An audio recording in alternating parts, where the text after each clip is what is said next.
Hey, what's up? John Shred here. Today we are unboxing and reviewing this MSI 4080 Super Expert Edition. I'm going to do a full unboxing, show you what's inside, take it out, compare size to other cards, show benchmarks so you get to see how loud it is and really help make a decision if you are going to buy one of these. All right, let's get this thing opened.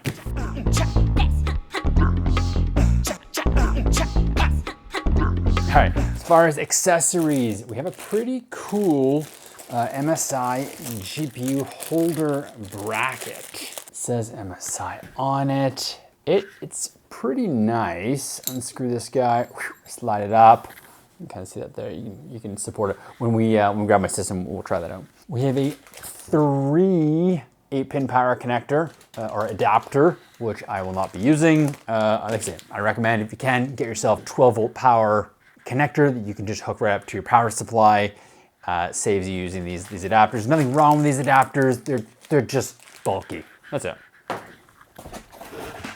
Okay, that looks like that's it for goodies. Let's get the card out. And manual. That's it. All right. Haha. Okay, here is your first look. Now, I first saw this card at CES in January, and it was the only 4080 Super. They decided to change their design, right? Like all the other ones, Asus, they did their Strix cards, even the Founders Edition card. You can see the end here. You notice it has 1 HDMI and 3 display ports. So just note, if you do need 2 HDMI ports, this may not be the card for you. But it's so heavy. I love it. This aluminum alloy finish. Let me get some of the plastic off to really show you. But what MSI did here is they came up with something new and unique for the 4080 Super, which I liked. It was really good for them to step it up. Like the Founders Edition card, they just blacked it out, which I mean, it looks great, but I really like that they came up with a whole new product line specifically for this release.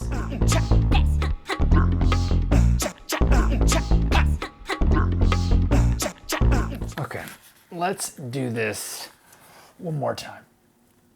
Yeah. Look at that, this is so cool. You have to feel it. It's kind of like all nice and bumpy. All right, there's your power connector. The back, I mean, almost mimics the front, minus having that nice grid on it. But these huge fans, I'm pretty sure these are 140s. Really nice finish on it. Let me go grab, what do I have right now? I have an MSI Ventus 4070 Ti. I'm gonna grab it out of my system right now, put it side by side just to see. The Ventus is pretty small, but this is not as big as I thought it would be. I don't think anyone would have much of a problem getting in their system, but let me grab that right now and we'll compare it side to side. All right, I grabbed the Ventus 4070 Ti. It's probably best here, top-down shot. You can see. So this is definitely a 2.5 card slot, 2.5. Whereas the 4080 Super is a 3-card slot. Look, lengthwise, they're almost identical, which is fine. And the 4080 is a little bit taller.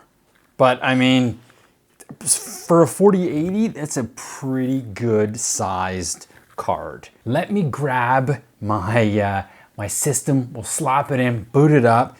I don't think there's any RGB on this thing, but I could be wrong. Let's find out. This is the same test bench system I'm using now for a couple years, 12900KS. I mean, it's great in a Corsair 5000D case. It's just a nice mid-size case that I like to use for testing GPUs. Let's slap this guy in. All right, so that's in. I mean, that looks pretty sweet. I mean, it kind of goes a bit of the gray here in the case with the gray. Looks pretty nice. This is without a sag bracket. There's definitely a bit here, so let me grab this guy. What do you think? Not bad, not bad. Let's give it some power. Steel power. If If you haven't seen, I did finish my Threadripper build. I'll put a link up here. You can see kind of part 3 of that. Finally got all together with the water cooling loop. I'm gonna steal power from it so I can plug this guy in.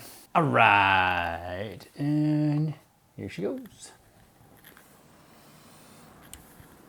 Yeah, just as I thought, there's no RGB. Which is really okay. Like my last build was a full Pro Art build and there was no RGB. I think that's totally fine. I think this could be more common. Could you fit maybe one of these into an ITX case where, you know, it's also not common to have RGB?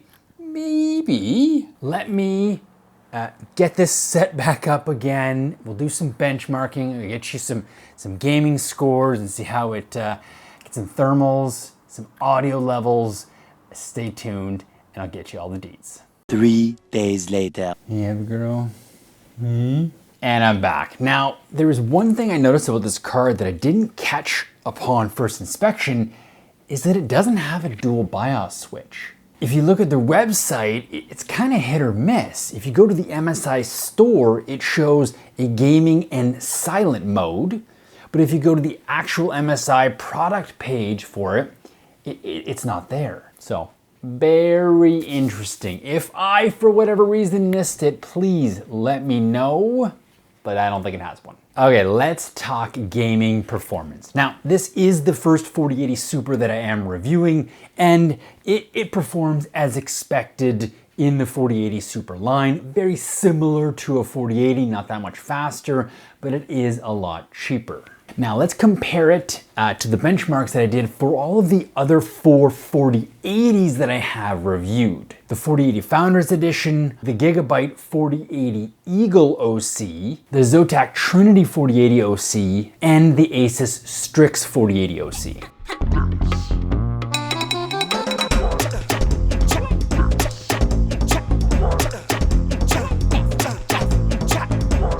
In TimeSpy, it was very similar to the other 4080s. In Port Royale, it was a little bit faster than a 4080, and I'm not sure if I got something special with the Strix 4080 that I got, but it was faster than even this card, which brings me to a good point. All of these benchmarks, these tests, cards will vary card to card. Some will be faster, a little bit slower. These are the tests based on the cards that I used. And then Speedway was very similar to the Port Royale results, with a little bit faster than the 4080s. Overall, this card can easily rock anything 1440p and absolutely 4K resolutions. There's no concern there at all. All right, so how did this thing do when you overclock it? Well, I mean, not that bad at all. It averaged about 2 to 5% increase when overclocked. What was I able to do? I was able to upgrade the core by 150 megahertz, bringing it up to 2,730 megahertz. Meanwhile, I cranked the VRAM up 1650 megahertz, bringing it up to 13,151 megahertz. To keep things stable. Interesting, I did score the highest score on Speedway again with this card. If you've watched the channel, you may have seen that on the MSI Ventus 4070 Ti, I was able to get the highest score for Speedway. It may have something to do with the fact that I'm using a 12900KS, which isn't a super popular CPU, but I'll take it. Winner. All right, so I did measure the fans and I was absolutely wrong. They are not 140 mil, but they are 120 mil, which is still bigger than most cards. I checked my Ventus 4070 Ti and they're 100 mil, 300 mil fans. So these two 120 mil fans are pretty cool. As always, the bigger the fan, it can push more air slower, makes it more silent. Stay tuned, I'll do a piece on the noise levels so you can hear them as I crank the fans up. Okay, so what about temps? This thing was cool as a cucumber. I mean, so I didn't get higher than 75 degrees Celsius on the core and 78 degrees Celsius on the VRAM. I mean, I'm not surprised this card has a vapor chamber. Unlike the MSI Ventus and Gaming X Trio, only the Supreme and the Expert line have a vapor chamber. And that fact alone kind of puts this card in a really interesting spot where it's I mean, it's definitely not a low-end card, but it's kind of competing with the Supreme, but without some RGB, and we'll get into that in a bit. First things first, noise levels, there was 0 coil whine. And I mean, talk to me, is coil whine even a thing anymore with the newer cards? Have manufacturers figured a way to remove it?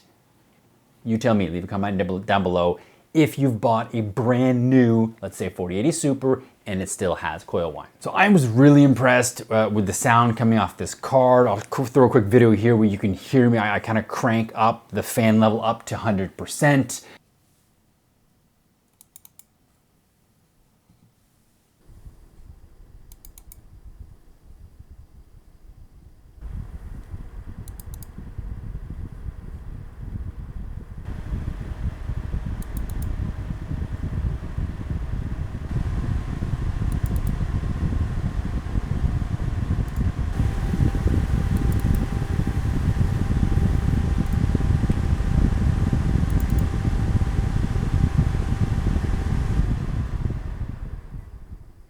Note that in all of my testing, even when overclocked, the fan was set to auto, but it wouldn't go up past 30%. So the noises that you're hearing at 70, 80, 100, I mean, unless you're in a crypto mining farm, you probably won't even hear those, that loud, and I wouldn't be too worried about it.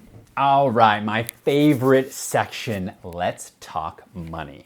Unfortunately, Best Buy in the US only carries the MSI Ventus, which kind of sucks. But then I looked at Best Buy in Canada, and they have the Ventus and the Expert, and there was about $150 Canadian difference. It's like, I don't know, 120 US for my US peeps. Meanwhile, if you check the Canada Computers website, a local retailer here in Canada, you can find the Ventus, the Expert, and the Supreme, and the Supreme's like, I don't know, $50 to $70 more expensive. So from a pricing perspective, it goes Ventus, and then Gaming X Trio, and then Expert, and then Supreme. So, I mean, it's second from the top. And as I was saying, I mean, from a value, it's kind of neat because it doesn't have RGB, but it has really great cooling, the amazing design of the aluminum body.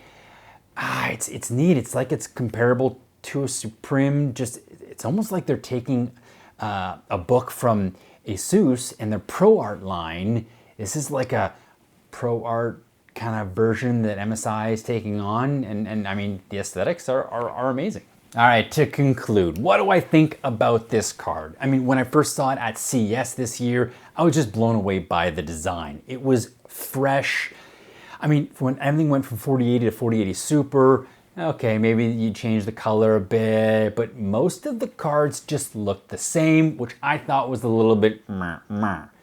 MSI stepped it up, and they have this Expert line, which really just did something different, so kudos to MSI. Do I care that it doesn't have a dual BIOS switch? No, I have never ever used it on any of the GPUs I have owned. I mean, if you are an enthusiast and you like the dual BIOS, I mean, go to an MSI Supreme, an ASUS Strix, I mean, they have them.